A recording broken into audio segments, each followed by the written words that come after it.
Welcome to another episode of My Creative Journey. I'm with the one and only Lee Clay Bang in the building. What up? What's good, brother? Chilling, man. Man, it's been a minute. A long minute. It's been a long time, yeah. brother. So I'm excited to have you on this episode because I was like, man, I gotta get him on. Let me see. And you're a busy brother. I couldn't just get you on that same week or next week.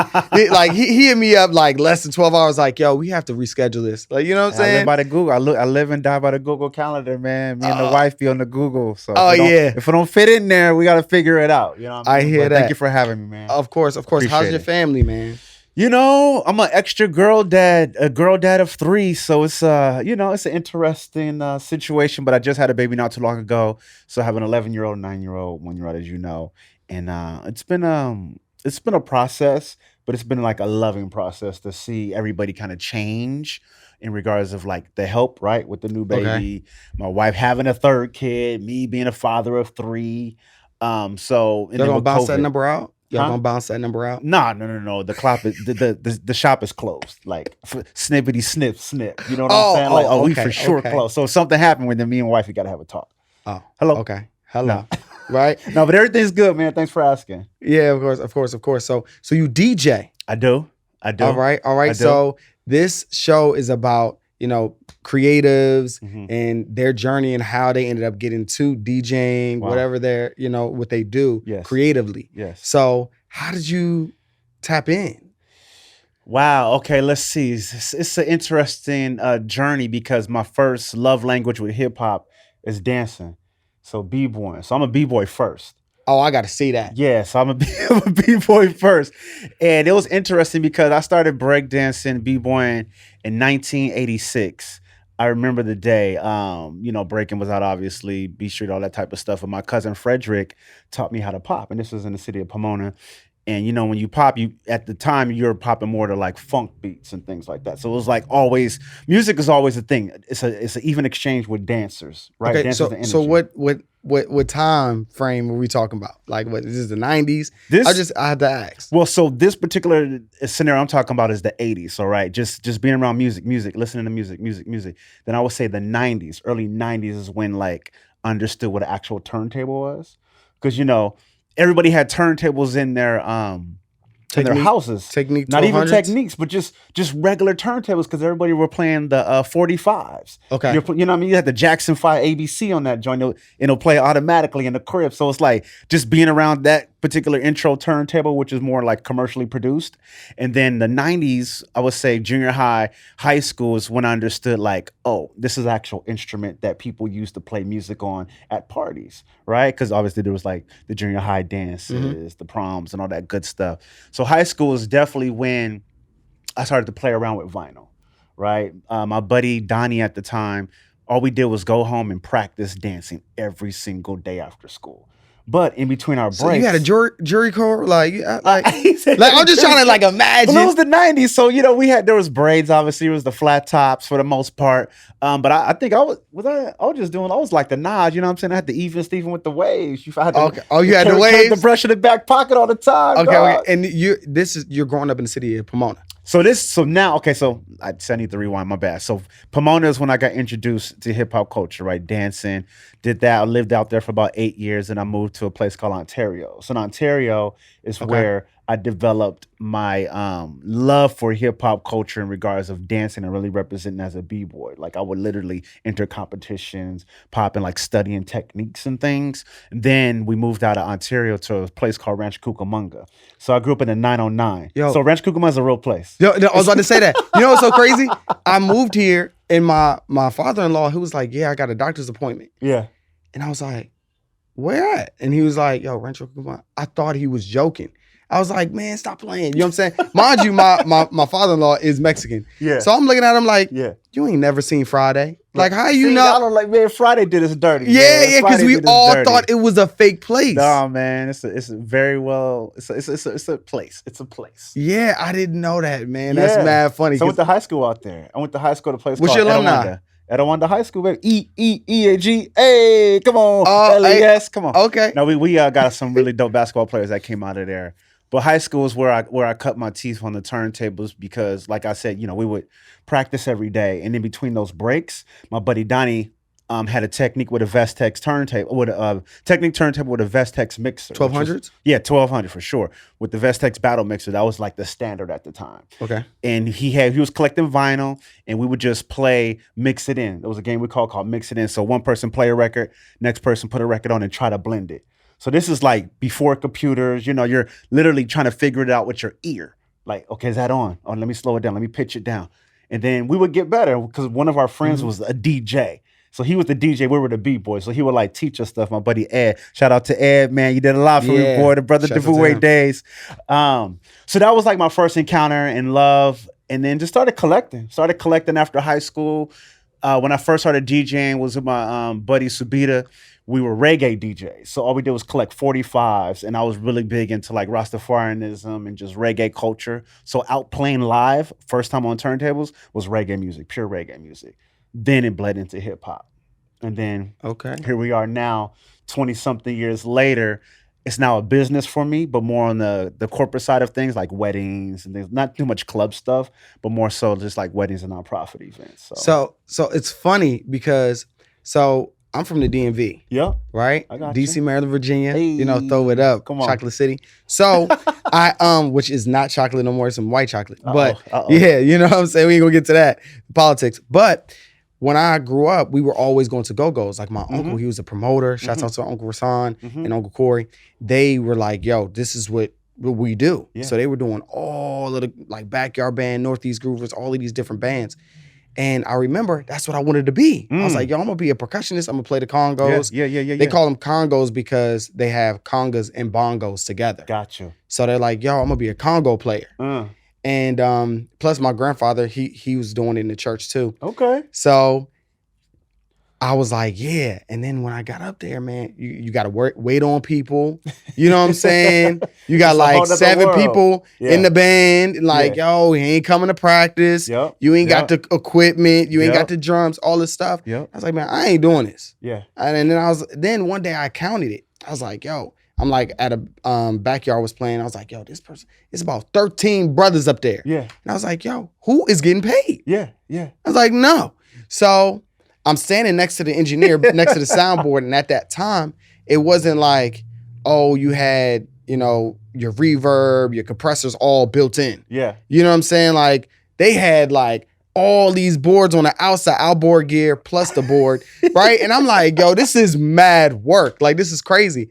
And I ended up being a DJ. There you go. I was in middle school, man. They called me DJ Quail. DJ Quail. DJ Quail. What? And I had some Stanton Straight 20s belt drives. So I had to throw the record forward to catch it. Yeah, even if you didn't have the direct. Yeah. Yeah, I didn't have direct. So I was like, dang, man, this is something, you know? And I like at the time I was actually like moving. If you see, I have vinyls everywhere. And I was like actually like switching them. And it was cool, man. Yeah. For the time that I was doing it. Yeah. I love it. I love it. You know, it was crazy that I recently just inherited my buddy Ryan Young's, rest in peace, record collection. So how many he got? Dude, I have thousands of records in my house right now. Like it's crazy. Cause I thought I had a lot of records and I sold a lot of my records. Why did you do that? Well, there comes a time in life where you got to make some decisions if you want to like, we had to move. It was, a lot of stuff. You should have only sold the disco ones, man. Just only sell What's those. funny is I sold a whole bunch of those, but a gang of my jazz and hip hop joints. So I was like, mad because when I started collecting vinyl heavy, that was more when I was just doing more beat production. So I was sampling a lot. But then I would just carry vinyl. I never had turntables in my earlier stages. I was always just play on people's stuff, but I always had my vinyl. Always. Dope. Yeah, man. Dope, man. When you get older, you buy your own gear, people let you borrow stuff. Then now, you can afford whatever you want. If you're able to, then get all the bells and whistles. Yeah. So where has the turntable helped you travel? Where? I mean, what's crazy about that question is I think it has helped me travel to crowds that I never thought I'd be in front of, right? Like for instance, there's a company. Why am I blanking on the name right now? Wow. Okay, we got to edit that part out. I'm trying to think of the company name, but the music in general, I never thought that I would be able to make money from providing a vibe for people that I really enjoy. Right. I never Mm. thought that. Cause like, coming up and be like, all right, here's 50, $60, play some records. We in a pool hall, play some records. We're like, oh, cool, $50. Da, da, da. But then, going into like these corporate events and doing like, being more professional about it because I'm not just DJing, I'm hosting it. You know what I'm saying? So it's like it's a whole vibe. So be able to provide that, I'm really in tune with that process on making sure people's special days are very just like something that they're always going to remember because I pride myself on providing a soundtrack experience to those days, whether it's a birthday, a wedding, baby shower, whatever it is. I approach it as if I'm going to be receiving these service from myself. You And does understand? that kind of like segue into the vibe experience? Is that what that is? You know what I'm Yeah, saying? yeah. The Vibe Ride experience is just an extension of stuff that I was already kind of doing with my boy Sahi. Shout out my man Sal Mine. And we just came together as two married men that's very into music, cigars, wine, travel, and fashion. And we just say, we always have these conversations. Let's put something together and just put it out there and see what sticks, and not have any type of expectation. Just provide a vibe. So early on, we knew this is something we wanted to do. So, we did like a cigar event. We will always kind of pair it around my DJ mixtapes releases. So we would like do something at Second Street Cigar Lounge, invite people out, teach them about cigars. And we're talking about the mixes and music that's playing, right? Or like you've been to the Backyard Boogie, you know what I'm Yeah, saying? yeah, So it's for like sure. It's an domino experience. tournaments, wine Yeah, tasting. it was So an just a experience. lifestyle. It's just a Yeah. lifestyle, just really appreciating the things that you may have looked down upon at one point or just didn't have knowledge of because we're all about well crafted vibes on purpose, whether that be you drinking your glass of water or taking a walk or really understanding like what a clean house means to you or smoking a cigar. What does that mean? What region is it from? What's the wrapper? What's the filler? What's the binder? Right? The grape, the wine, what region is it from? What does it taste? How does it land on your tongue? Just like really being present to those experiences and enjoying them for what it's worth. You know what I mean? And just kind of share it out. And we just give reviews and do stuff like this. You know what I'm Okay. saying? So Vibe Ride experience, baby, it's a grown man thing that's open to everybody. Males All and right. females and just people who want to get their vibe right. You know what I mean? I feel you. I feel you. So, what was like a pivotal moment throughout your journey when you were like, "Dang, like I'm doing this, and not only is it helping, but have you ever felt like there are certain sacrifices that the records have taken away from your family?" Or like we do things as creatives, right? I know even me being here, there's a sacrifice, Yeah. right? Yeah. So have you ever felt like that? Like, Yeah. Yeah. I mean, especially when the gigs are piling up, and again, like, I said, I approach it very professional. So I'm taking that time to really build my sets or trying to get my energy right or doing music research. So that takes the time away from dinner, from waking kids up, you know what I mean? Because I'm literally up late at night trying to figure things out or get my mixes right. You know what I mean? So when there's a season, when there's bookings coming in, then yeah, it's just, but the thing is though, too, it's all about communication. It's all about communication and aspiration and like, what's the goal? Like, is this going to help the family?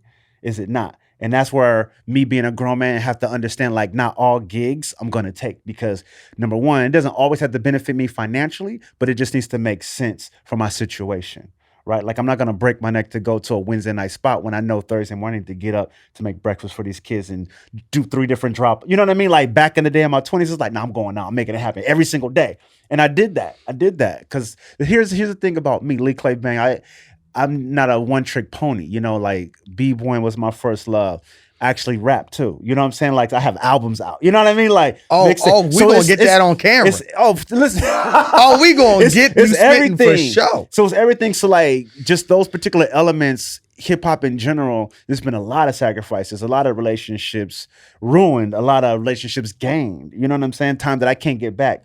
People that I have lost that were very near and dear to me because of maybe it was a route I took or this gig that I took or didn't pay someone or didn't get paid, whatever. Just a lot of new relationship things. So I've learned a lot just kind of being in the scene from a very young age to now and just having my business with, more professional DJing in regards to just like events and weddings. That's kind of just my lane. I'm not just staying in my lane.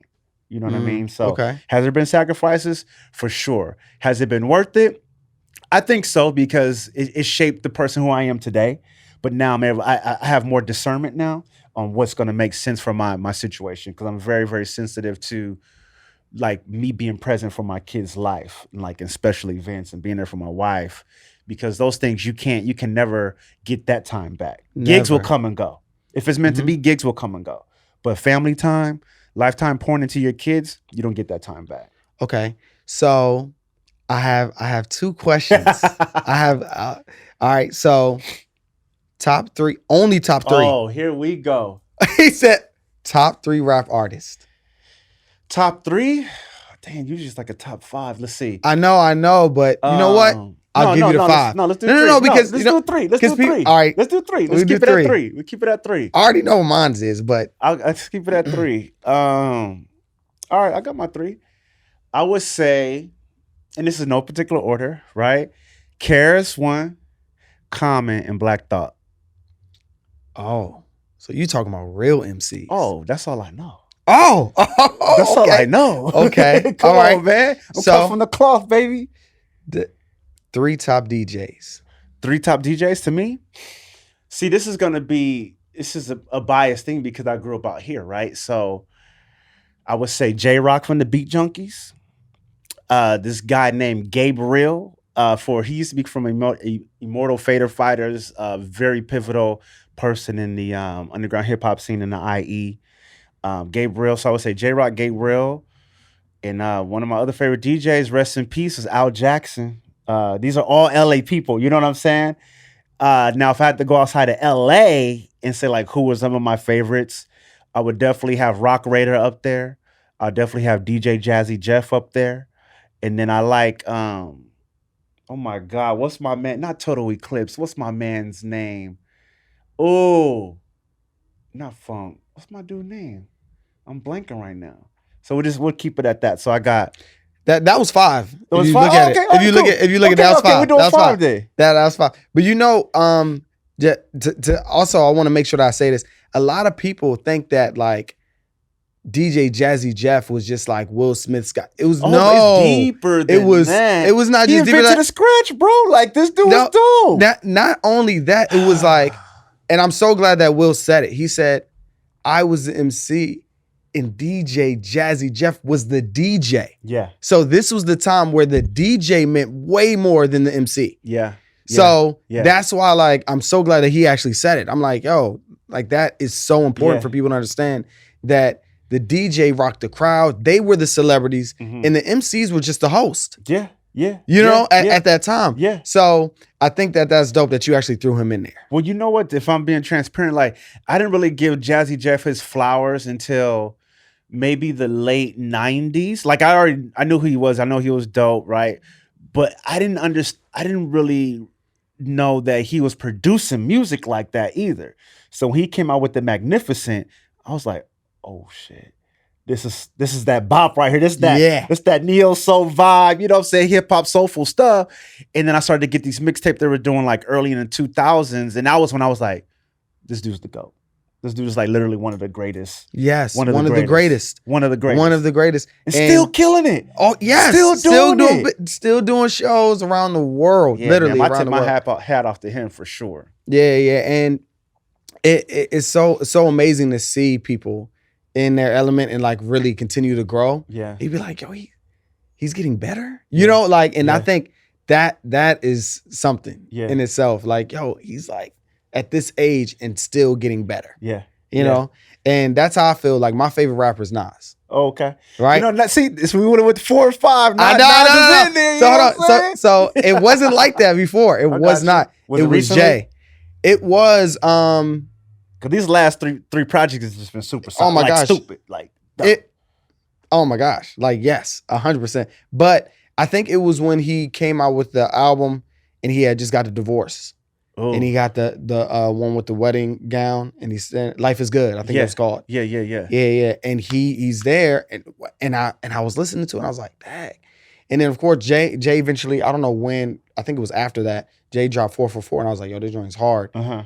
But it didn't feel like, how can I say, like, it got better over time.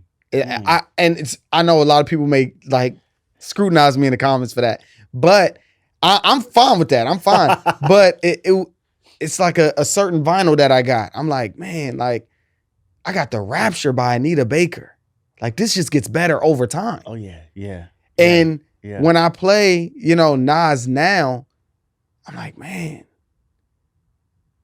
he in his pocket with Hit Boy. Like, man, it's getting better and better. Like his second win. It's crazy. Yes, it's crazy. It's like he just came out. You know what I'm saying? Like the hunger in it. Exactly. And I think a lot of people have to understand too that as we do grow, like, we evolve. Yep. So Quincy Jones didn't produce Thriller until he was like 45.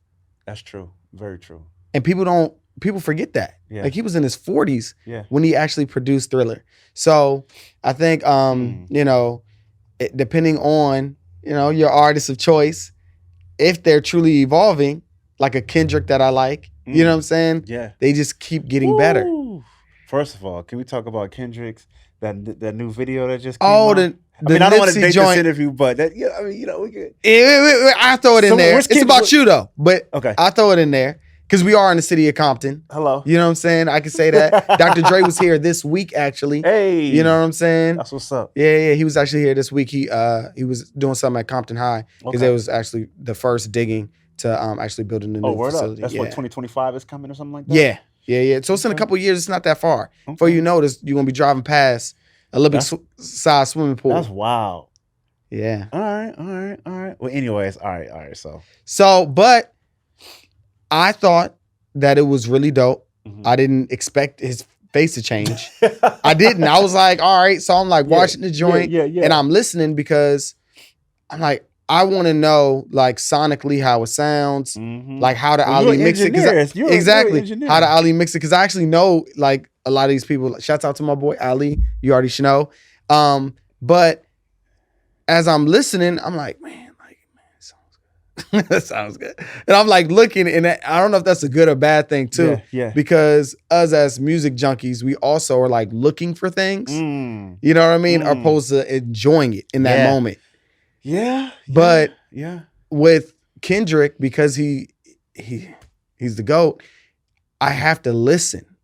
He makes me listen. So when I was actually listening to it, I was like, oh, he's saying something. Like I still have it on repeat because I'm trying to like dissect it because I know there's a reason why he did it that way. You know what I'm saying? Because there's even parts on the song where he's off beat, but he still keeps, you know what I'm saying? Like that's intentional. Yeah. You feel me? It's not like he recorded vocals, sitting, they put it on a track. I'm sure they were in there creating that joint. You know what I mean? Yeah, for sure. It's coming out, so we'll see as more get out there this week. So I'm excited for the release. I want to. I have to say this though, since you said it. You said the word dissect. Yes. Do you listen to that podcast? No. Oh, so literally, there's a podcast, and he does like this guy. He like it's called Dissect, and he goes into Kendrick's lyrics. Really? And he it's all about dissects Kendrick? them. Well, like he did Kanye album. Okay. He did like To Pimp a Butterfly and what he's actually saying and what it means. Yeah. So when you said it, I was like, he probably said it on purpose, but you didn't. but you didn't. I was like, all right, cool, whatever. Okay, now I'm on it though. There we go. But back to the one and only. You feel me? Okay. Back to the one and only. What made you keep going in it? Because you could have easily said, all right, I'm done. You know what I'm saying? Like we go through these situations as creatives of like, we have our peaks, valleys, and like triumphs and more. So why continue? I mean, there was a few things that I did have to let go, right? Like MCing, it was something I was always passionate about, something I did since 8th grade, whatever. But in order for me to, I would say, number one, save my marriage at the time, I had to let it go. But I didn't let go of music all in all, right? And so when I let that go, that's when DJing really started to play a pivotal part of my life. So now what keeps me going is, I would say the mental health aspect of it. Because I'm such a creative human being. Like if I don't have any creative outlets to go to, then everything's just kind of bottled up and life's not good. You know what I mean? So it's like, whether I have a gig or not, I know I can always go in my garage, get on the turntables, pull out some vinyl or pull up Serato and just play music. Because music will take me there, I can dictate my mood with the music. You know what I mean? So I would say what keeps me going is the sanity piece. because I love it. I love it. Now I'm able, I get paid to do it, which is great. But I also do gigs where I don't get paid just because the passion of the music and wanting people to hear new songs or a new edit or just feel good. I'm all about it, man. That's what keeps me going. And my kids love it too. They be trying to DJ. You know what I mean? So like, it's not a thing I want to force on them, but I'm definitely going to show them how to do it properly, just so they know. You know what I mean? So what keeps me going is being able to continue to provide that vibe, man. Because life without music and being able to control it is not good. It's not good. So with it it's great. Okay, what? Oh, this is a good one. I got a good question. If you could, and I stole this question from somebody, but I don't care. So look, if you could create your own show, right? Mm-hmm. Dead or alive, 3 people, who would perform? Jesus, you coming with these loaded joints.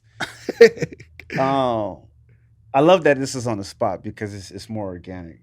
And I hit you. I was like, anything I need to prepare for? I said no. Like, no. I was like, oh, this brother gonna hit me with so.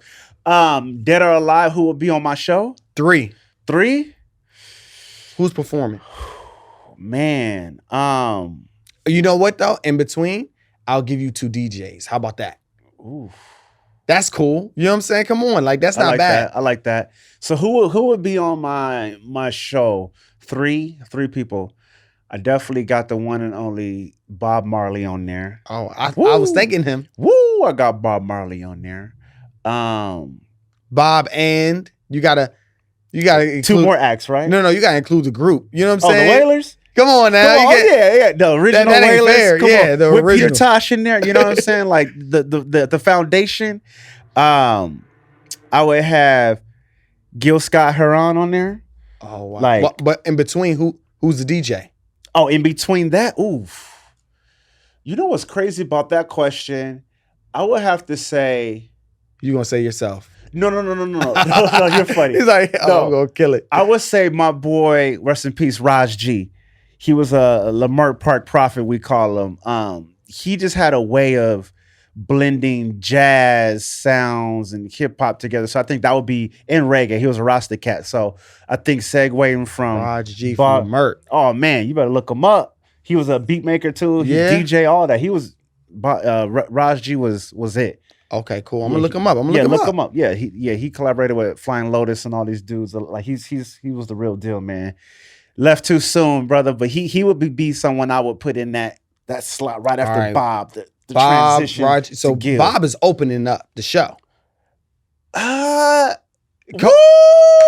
You said this is the show. Okay, I gotta see the order. Okay. Damn. Okay, so I got Gil in there. So maybe Gil opens the show. Maybe Gil opens the show. Gil opens the show. Okay. Then it goes. Raj G comes through. Raj G comes through. Then you got Bob Marley. All right. And then now, Jesus. Who's the last DJ who going? Damn, who's segueing after that? That's gone. They have to be gone. No. Oh, they can be present. Yeah. They can be present. Oh, dead or alive. Oh, got you. You said dead or alive. You're right. I would throw. Shoot, I'll put. Let me see after Bob.